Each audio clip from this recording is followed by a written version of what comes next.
In this video you will learn about such library which is called ekaterina, which helps us to build grids of any complexity. And obviously the first question here is why do we need to learn ekaterina, why it is better than other grid libraries, and with which frameworks we can use that. The main problem with all grid libraries is that either they don't have a lot of features or they are not evolving, and this is obvious because typically these libraries are open source. ekaterina is different because it has both a community version, which is completely free, and they have a paid solution. And obviously when people are paid for something, they can invest more time in the product.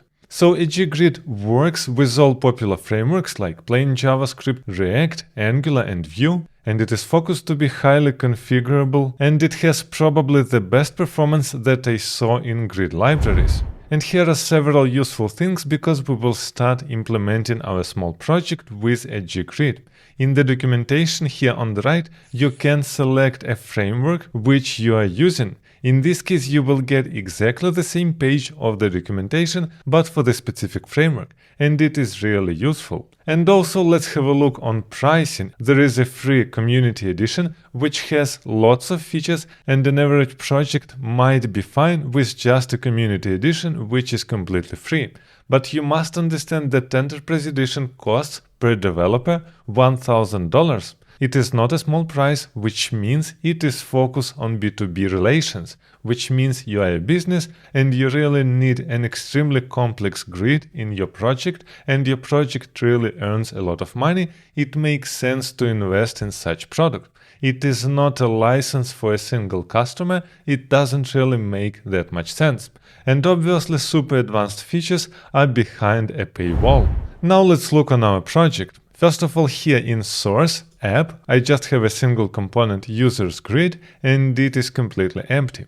Additionally, I prepared a user interface with all these fields, and we will use here TypeScript together with React because ekaterina provides for us lots of typings, and obviously we want a stable project and we want to understand with what data types we're working. Additionally to that, inside db.json, I have a list of data that we will render. These are all our users with ID, name, company, country and mobile. But interesting point is that country is not just a string, it's an object with name and flag. And the last thing that I want to mention, I installed here a package, flag icons, because we want to render flags of countries inside our application. And in order to use that, I just imported inside main.ts this flag icon CSS from the package. So our first step to start with ekaterina is to install a package. As we are working with React here, we need just to install ekaterina React, and it has all its dependencies inside. Now here inside our users grid, where we want to render our list of users, on the top we need to import some styling of ekaterina. And it will be ekaterina community /styles /ekaterina CSS. This style is mandatory. This is a core styling of ekaterina, but additionally to that, we can inject here specific color theme. And in my case, I want to use theme quartz.css. Now here inside our users grid, we want to render ekaterina React component that we are getting from ekaterina. What we need to provide inside are rows and columns. First of all, let's create our rows inside state. So here will be row data and set row data. And this will be a useState hook where we will store user interface array of data. And by default, it's an empty array. What is user interface? This is our user with 5 fields. Now inside our ekaterina we can provide raw data, and as you can see it is highly configurable. There are lots of different properties for every single thing. But here we need raw data, and we are providing our raw data inside, which is just an array from the state. After this, let's create our columns, and our columns can also be a state, so column definitions. And we're using here a useState hook, and we must say here that the data type is colDef, and this column definition is coming from the package ekaterina community, and inside colDef we must provide our data type. In our case it will be a user interface array. Now inside as objects we must provide all our fields. The first field here will be ID, and here we will have a name, then we're rendering a field company.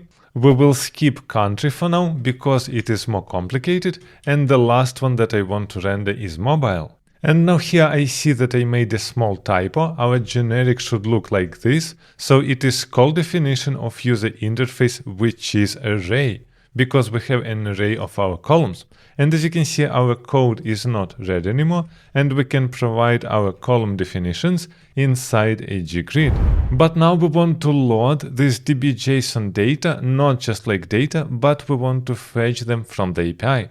This is why inside console I started a JSON server which watches db.json and delivers for us on localhost 3004/users this array of our users, and now we can fetch it inside our component.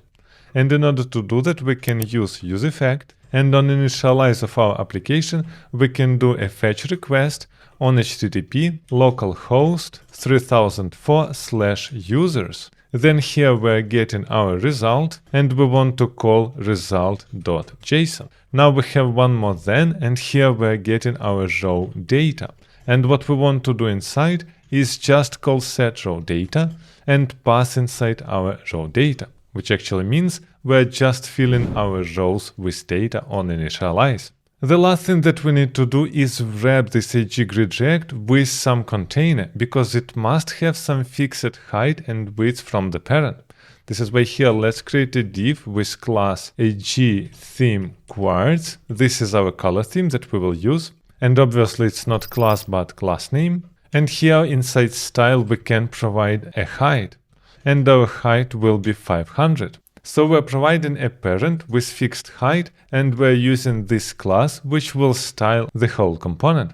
Let's have a look in browser. As you can see, we got here our table which is styled. We see here our IDs, names, company and mobile, and we can just sort our array, and as you can see it can be sorted with this nice animation. So we're getting sorting out of the box, but what about filtering?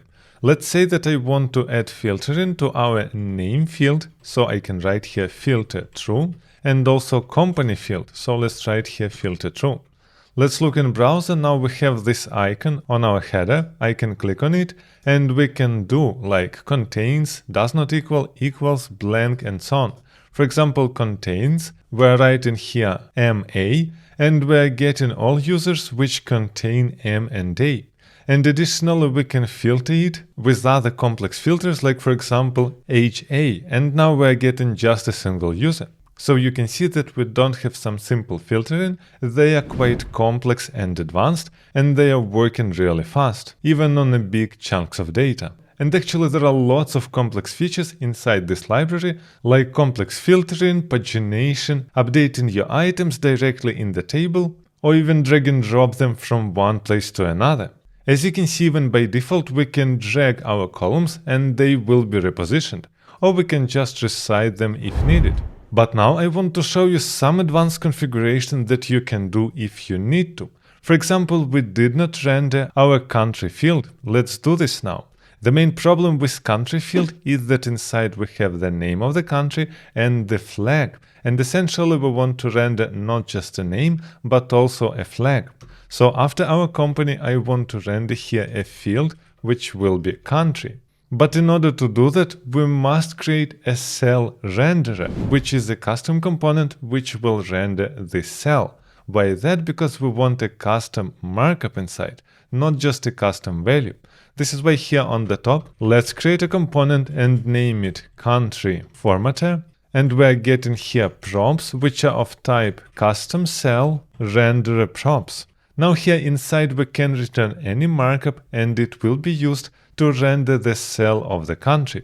What I want to return here is a span, and inside we have an I with class name, and here I want to concatenate several classes. First of all, it will be fi and then fi dash, and here will be props.value.flag. And just to remind you, our value will be an object. Why is that? Inside db.json, country is always an object with name and flag. which actually means here inside props we have a value. This value will be an object with flag and name, and here we want to render a flag to have an icon. After this we can render props value name, which is the name of our country. So this is our custom renderer. Now we want to use it for this country field. This is why here we can write that we have a cell renderer and it will be our country formatter. As you can see in browser, now we not just rendered the list of our countries, but also a nice icon of each country.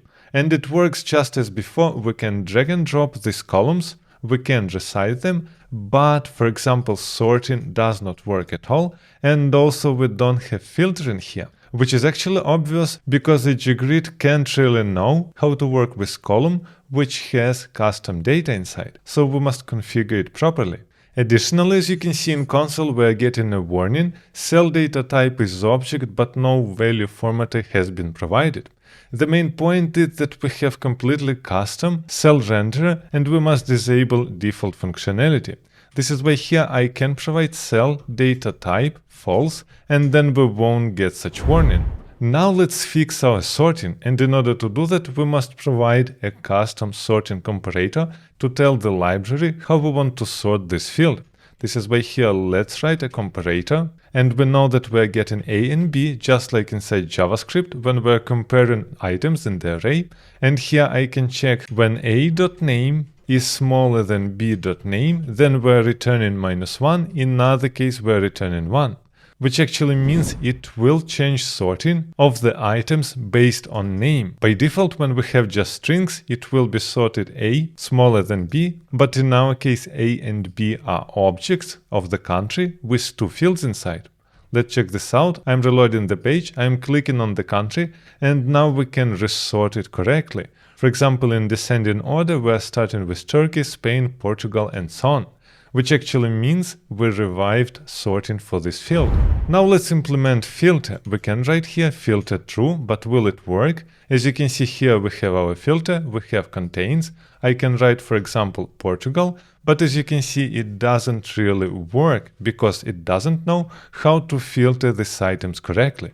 This is why here after filter we can create a filter params. And first of all, we want to provide here a filter options. And inside filter options, which is an array, we are providing all our ways how we want to filter. And in my case, I just want to filter by contains, because this is probably what we want. We want to filter just by name of the country. And now here we can create text matcher, where we're getting our props. And last one here will be trim input, which is true. So trim input will remove spaces on the left and on the right, and here text matcher I want to return true and just console log what we are getting inside props. And additionally, as you can see, props are not typed here. Just for simplicity I will write here any, so we can see how it works.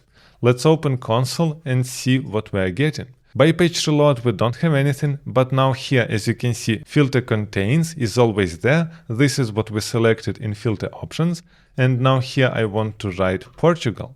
And this is what we are getting. For every single row we are getting our props.